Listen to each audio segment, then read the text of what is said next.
आज हम आपको एक ऐसे शिव स्थान का दर्शन कराने जा रहे हैं जो न सिर्फ कई मायनों में खास है बल्कि रहस्य व रोमांच से भरपूर है। 88,000 ऋषियों की तपोभूमि नैमिषारण्य में गोमती नदी के तट पर स्थित शिव स्थान को रुद्रावर्त तीर्थ के नाम से जाना जाता है। नदी के किनारे पर एक ऐसा स्थान है जहां पर पानी के अंदर एक शिवलिंग भी स्थापित है। इस चमत्कारिक शिवलिंग पर ओम नमः शिवाय के उच्चारण के साथ बेलपत्र, दूध एवं फल अर्पण करने पर वह सीधे जल में समा जाता है और मांगने पर प्रसाद के रूप में 1 या 2 फल वापस भी मिल जाते हैं। यह अद्भुत दृश्य देखने के लिए दूर दूर से लोग यहाँ आते हैं और स्वयं इस कृत्य को करके अपने जीवन को धन्य करते हैं। कैसे होता है चमत्कार? मान लीजिए आपने यहाँ 3 केले या 3 से 4 अमरूद चढ़ा दिए तो वे उसमें डूब जाएंगे, लेकिन कुछ देर बाद उनमें से 1 या 2 फल ही तैर कर ऊपर आएंगे, बाकी सभी फल उसमें डूब जाएंगे। ऐसा ही ठीक दूध के साथ भी होता है।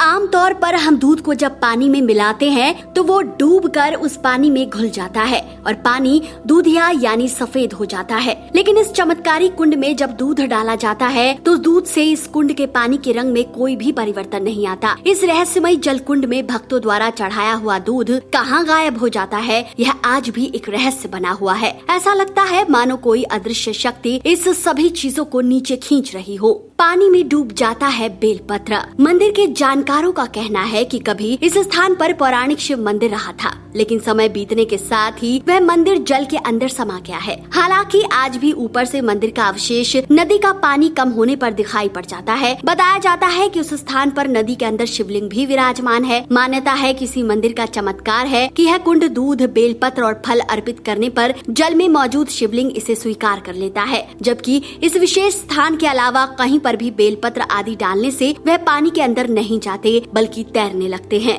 मान्यता यह है कि जब भगवान शिव रुद्र तांडव कर रहे थे तब उन्होंने अपने आप को शांत करने के लिए गोमती नदी में प्रवेश किया और वहीं तपस्या में लीन हो गए। तब से यह पावन कुंड रुद्रावर्त महादेव के नाम से जाना जाने लगा है। इस स्थान पर कोई बहुत विशेष और आकर्षक निर्माण तो नहीं कराया गया है, परंतु फिर भी 2 छोटे छोटे मंदिर बने हुए, एक भोले बाबा का जहाँ पर शिवलिंग स्थापित है और दूसरा नाग का मंदिर है। आप इन दोनों मंदिरों के दर्शन अवश्य करें। दूर दराज से आते हैं श्रद्धालु। सतयुग के तीर्थ नैमिषारण्य की पौराणिक मान्यता पूरी दुनिया में विख्यात है। दूर दराज के लोग यहाँ आने पर रुद्रावर्त तीर्थ का दर्शन करना श्रेयस्कर मानते हैं। इस क्षेत्र में रुद्रावर्त तीर्थ की यह विशेषता तपोभूमि के महत्व को और ज्यादा बढ़ाने में सहायक साबित होती है। महादेव के इस जल कुंड को लेकर विज्ञान कुछ और राय रखता है। विशेषज्ञ मानते हैं कि फलों का पानी में डूबना या तैरना पानी की डेंसिटी पर, उसकी स्वच्छता पर और उसके रंग पर तय करता है।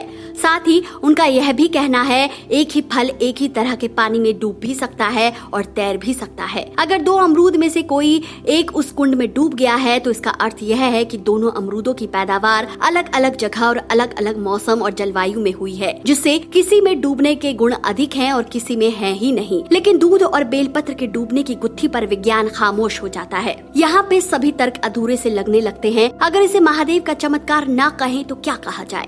दोस्तों, इस वीडियो में फिलहाल इतना ही। आप आस्था और विज्ञान के इस टकराव को कैसे देखते हैं, हमें कमेंट करके जरूर बताएं। वीडियो अगर पसंद आया है तो इसे महादेव के भक्तों तक अवश्य पहुंचाएं। हर हर महादेव।